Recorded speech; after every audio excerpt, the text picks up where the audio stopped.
2024లో నరేంద్ర మోదీ గారి నాయకత్వంలో ఎన్డీఏ సర్కార్ అధికారంలోకి వచ్చిన తర్వాత అప్పటి నుండి అప్పుడు వాళ్ళకు పూర్తి మెజారిటీ రాలేదు. ఇటు చంద్రబాబు నాయుడు గారి నేతృత్వంలోని టీడీపీ, అటు నితీష్ కుమార్ గారి నేతృత్వంలోని జేడీయూ మీద ఆధారపడి ఉన్నారు. వీళ్ళిద్దరూ కూడా అవకాశవాదులు అన్న విషయం బీజేపీకి తెలుసు అన్నది ఓపెన్ సీక్రెటే.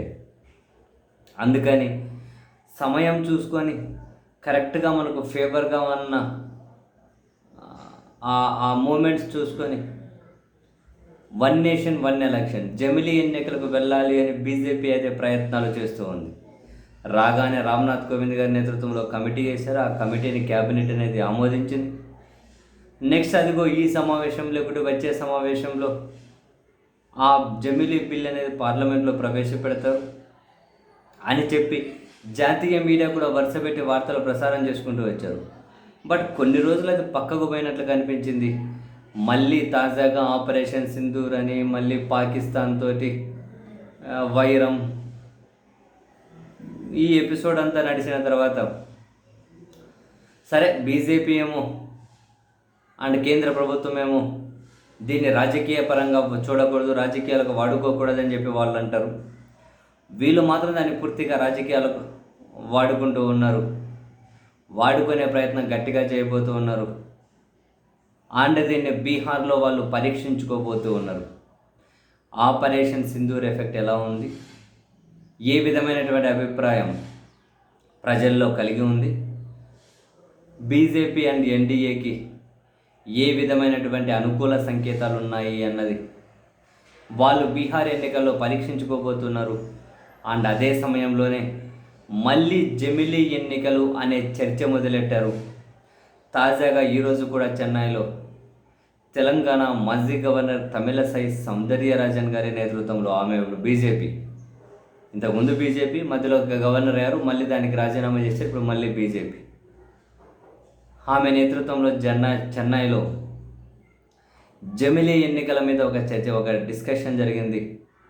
ఆ డిస్కషన్లో ఆంధ్రప్రదేశ్ ఉప ముఖ్యమంత్రి కూడా పాల్గొన్నారు. అండ్ కొందరు పార్టీల నాయకులు, కొందరు మేధావులు అనబడే వాళ్ళు కూడా ఆ డిస్కషన్లో పాల్గొన్నారు. అందులో పాల్గొన్న ఏపీ ఉప ముఖ్యమంత్రి కూడా జమిలీ ఎన్నికల ఆవశ్యకత ఎంతైనా ఉంది, ఆ ఎన్నికలు ఖచ్చితంగా జరగాలి. సరే ఆ ఎన్నికలు జరగాలి అంటే ఇబ్బందులు లేవు అని చెప్పి నేను అనను, కానీ బట్ ఒకసారి ప్రాసెస్ అయితే మొదలెడితే జమిలీ ఎన్నికల దిశగా కనుక ఒక రోడ్ మ్యాప్ రెడీ అయితే ఈ అవాంతరాలన్నీ కనుక తొలగిపోతూ వస్తాయి అని కొన్ని కీలక వ్యాఖ్యలు చేశారు. నిన్ననే ఎన్డీఏ పక్షాల సమావేశం జరిగింది ఢిల్లీలో.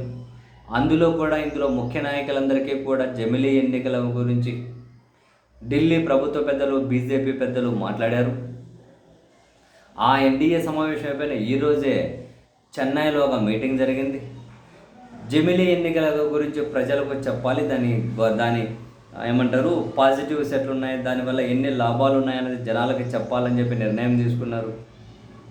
ఈ ఆపరేషన్ సింధూర్ అనేది కనుక బీజేపీకి కలిసి వస్తుంది, కలిసి రాబోతుంది అనే సంకేతాలు కనుక కనిపిస్తే, ఈ బీహార్ ఎన్నికల్లో కనుక ఆ ఇంపాక్ట్ కనుక గట్టిగానే పడితే డెఫినెట్లీ అట్లీస్ట్ దేశంలో సగం రాష్ట్రాల అసెంబ్లీలతో పాటు దేశవ్యాప్తంగా కూడా లోక్సభకు 27లో ఎన్నికలకు 26 ఎన్నికలు లేకుండా 27లో ఎన్నికలకు వెళ్ళడం దాదాపు కన్ఫర్మ్ అనే వార్తలు మళ్ళీ స్టార్ట్ అయ్యాయి.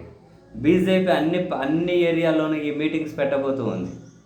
జమిలీ ఎన్నికల ఆవశ్యకత జనానికి వివరించబోతూ ఉంది. జనాల్లో దీని మీద వ్యతిరేక చర్చ లేకుండా చూసుకోబోతూ ఉన్నారు. ఇదంతా కూడా వాళ్ళు ఫస్ట్ ఒక మిడ్ టర్మ్ ఎన్నికలు జరిపి జమిలీ ఎన్నికలు, ఆ నెక్స్ట్ టర్మ్లో ఫైనల్గా ఒకేసారికి జమిలీ తీసుకొచ్చేయాలి అన్న ప్లాన్ అయితే ఉన్నారు. ఇంట్రెస్టింగ్ ఈ సమావేశాలు. అండ్ రాబోయే సమావేశాల్లో జమిలీ ఎన్నికల బిల్లు కూడా ప్రవేశపెట్టబోతున్నారు అంటున్నారు. మళ్ళీ చూడాలి, ఒకసారి బిల్ అంటూ ప్రవేశపెడితే అందులో ఏమేమి ఉన్నాయనే దాని మీద బేస్ అయ్యి ఎన్నికలు కూడా ఎప్పుడు రావచ్చు అన్న క్లారిటీ వస్తుందేమో.